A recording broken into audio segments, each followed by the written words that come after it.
Hey minions, welcome to Crank It Up. I'm Jim Price, and on this episode of Action Awareness, I'm going to be talking about Blossom of the Killer Plants.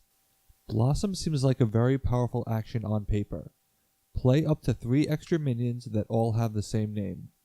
Unfortunately, this card used to make me feel constantly underwhelmed as it never reached its full potential. It took a long time before I understood how to properly use this card. While it's great that you get to play 3 additional minions without base or power restrictions, they have to have the same card name, and it's extremely rare that you have 3 copies of a minion in your hand at the same time. I really like the Killer Plants. They are one of my favorite factions to play, and they can be extremely strong, but I think they are a faction that work terribly with themselves. They need their partner faction to bring out their strengths. I often talk about examining factions in a black box, which I mean as examining cards by themselves, irrespective of any pairings or opponents. And the Killer Plant cards really step on one another. Blossom is a part of that. You can play multiple sprouts in a turn, but this weakens your Venus Mantrap. Also, the sprouts only last 1 turn and would be forced to get your Water Lily or simply be destroyed, and the Water Lily abilities do not stack. So even if you did get 3 sprouts or Water Lilies at the same time, you wouldn't get much benefit from playing them all at once. You can use budding to help get a minion from a Blossom play, but that requires one of the source minions to be in play already, reducing your chance of having the targeted 3 minions. So the Killer Plants should not play Blossom on themselves, but maybe other factions will have better luck. Let's take a look. Most factions in Smash Up have the same 4-3-2-1 structure. Minions of Power 2 appear 4 times, Power 3 minions appear thrice, and so on. If a faction deviates from this structure, it is more likely to have unique minions rather than more than 4 copies of a minion.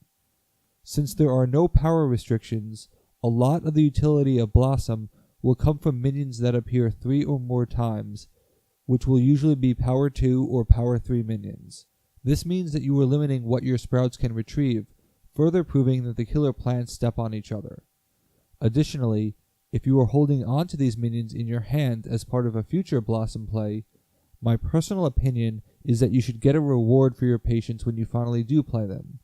That is, the whole of all minions played should be greater than the sum of its parts. Let's start with scenarios that have high upside but are unlikely to occur. The Idiy Critters have 3 critter coaches that can all be played simultaneously with Blossom.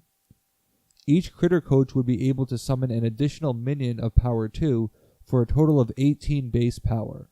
But the problem is, you may not have many desirable minions in your deck at this point.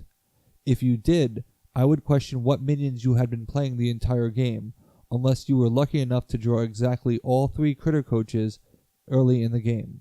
And this is indicative of another problem with Blossom. It forces you to hold on to minions and possibly miss opportunities waiting for a Blossom play that never occurs. This will reinforce the idea that if you are going to wait, there should be a bonus for doing so. You either want a massive power boost or other appropriate effect that gives you a reason to play everything on the same turn.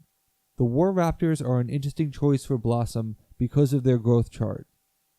One problem with the card is that I don't often get to maximize their potential. I usually only play 2. 2 War Raptors on the same base have 8 power, and the base usually scores before it can go any higher. The dinosaurs rarely get all of their War Raptors because they lack card draw, but the Killer Plants have the card draw they need. The dinosaurs also have the power boosts needed to compensate for the reduced minion play.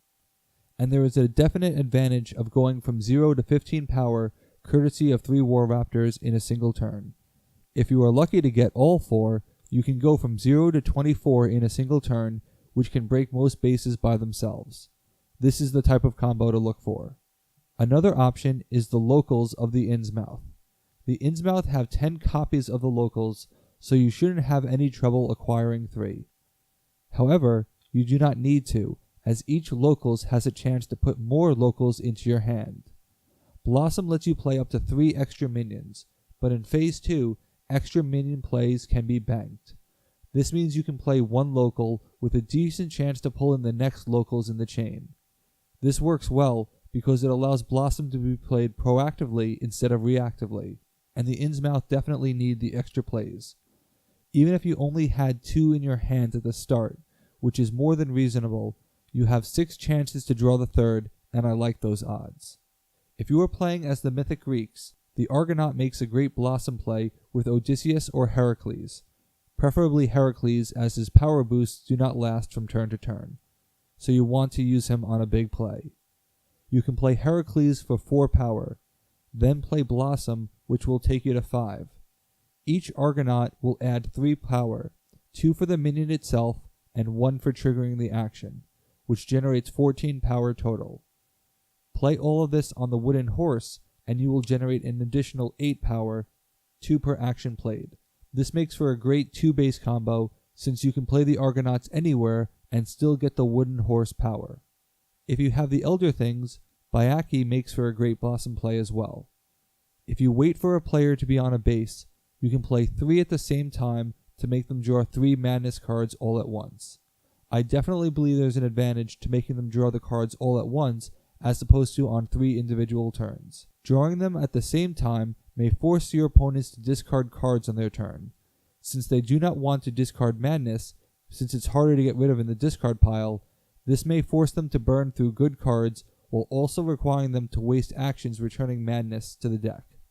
The Ghost can play multiple Ghosts in a turn to help get rid of cards and activate powerful Ghost abilities. They can also reclaim cards from your discard pile with Across the Divide to set up a Blossom play. If you are using the Ghost Titan, you can even get a second attempt at playing Blossom to do the whole thing over again. If you really want to wait for your moment, the Kitty Cats have a particularly fun combo with Muffin. You can let your opponent accumulate on a base, then play 3 Muffins for 9 power while taking away 3 of their minions and using their power against them. You can create a great temporary last-minute power swing and force your opponents to lose many of their cards, which justifies you waiting to spend yours. You are effectively setting a trap for them as they escalate on a base. Just be sure that you can find the right moment to activate it, lest you be left off the base entirely when it breaks. But all of these examples require having the right amount of cards in your hand, and the key to Blossom is creating your own opportunities instead of waiting for them to come to you. Cards like Across the Divide will let you use minions over the course of the game, accumulate more copies through normal card draw, and then reclaim previous ones, eventually setting up a new Blossom play. The Disco Dancers do this well with their Divas because you can play I Will Survive to return the Divas to your hand as well as another minion. If you return 2 Divas and you have the third in your hand, you have successfully created your future Blossom play, which can later combine well with Turn the Beat Around or Last Dance. It may require timing or the right situation, but Blossom can make for some interesting bursts once you learn how to play it. The key to using it effectively is to figure out how to create the situation that calls for it while extracting more value than you would have had you played the minions individually turn after turn. What is your favorite Blossom play? Let me know in the comments. That's it for this week. Thanks for watching. Be sure to like and subscribe. Let's shut it down.